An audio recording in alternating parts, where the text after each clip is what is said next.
All right, are we ready to get this party started? Yes, ma'am. All right, our next guest is the last surviving cast member of the iconic TV series Gilligan's Island.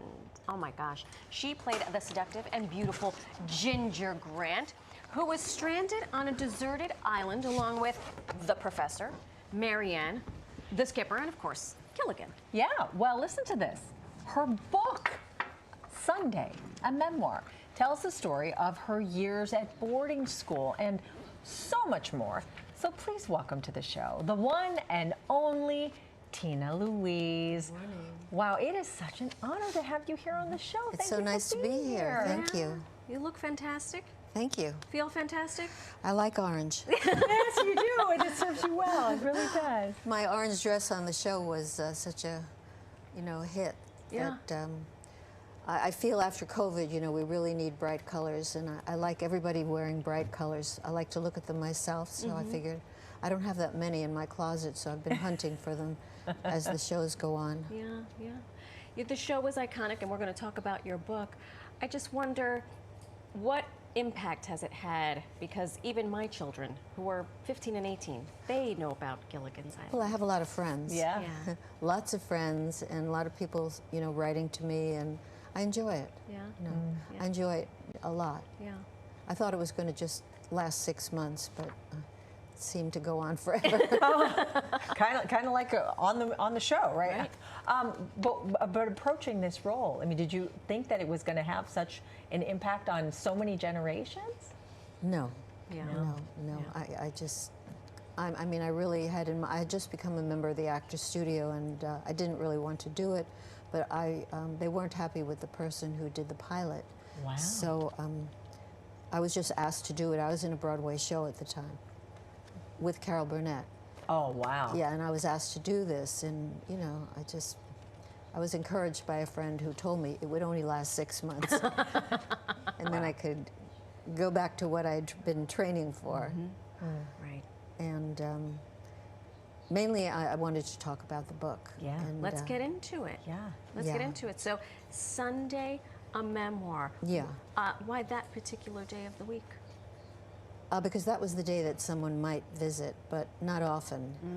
And I wrote about it because, and it took me a long time to get my thoughts together on it, because basically I was gagged on talking about it. Because first of all, I lived with 5 different people before I got to my mother. And then when my daughter was about 8 years old, I just started thinking about it, those thoughts, and I've learned a lot just from recording it, some of the feelings that I had that I never explored because I was so used to pushing it all down. Sure. And the memoir is your life from the time you can remember until present, or was it after? No. It was just until I was 8 years old. Until you were 8. Oh, wow. No, I lived with these different. There was one stranger, and then there was an aunt, and then there was another aunt, and then there was some people on Riverside Drive that had a little boy, and then I was put in this kind of broken down school. It was not a boarding school. It was just a really bad place. It was like a prison. And just how this all shaped your life. It was just really a bad place with. You went to the bathroom, there were spiders on the ceiling. Oh my It goodness. was not a happy place. We were really like a bunch of angry little girls.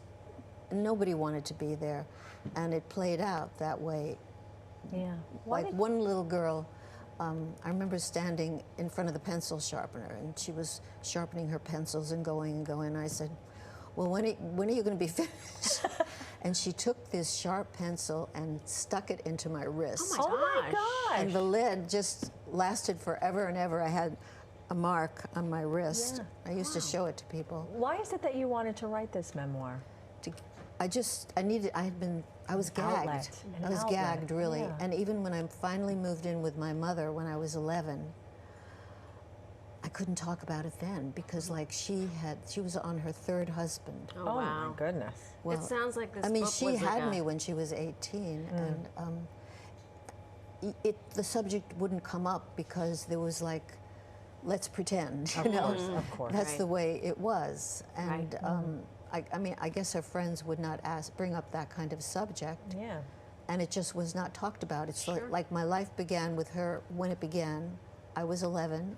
I was entering 7th grade, and I stayed with her for 2 years, and then I moved again. She put me in, actually I liked the progressive educational high school. Yeah, I liked it. I did not want to go home because that was probably your safe haven, being at that specific Well, I was school. used to moving. Well, you had that resiliency, which is fantastic. We Yeah. want to thank you so much for telling us about this book, and I love that it's an audiobook now, because that adds a whole other And I level. learned a lot too. I bet. You're gonna Yeah, have I to learned come back. a lot. You're gonna I have to learned come that I back and didn't want to share. leave my father's house. That's what I learned. To be And that's the continued. last line in the Wow. book. I hope I can stay there. Yeah. I hope I can stay there.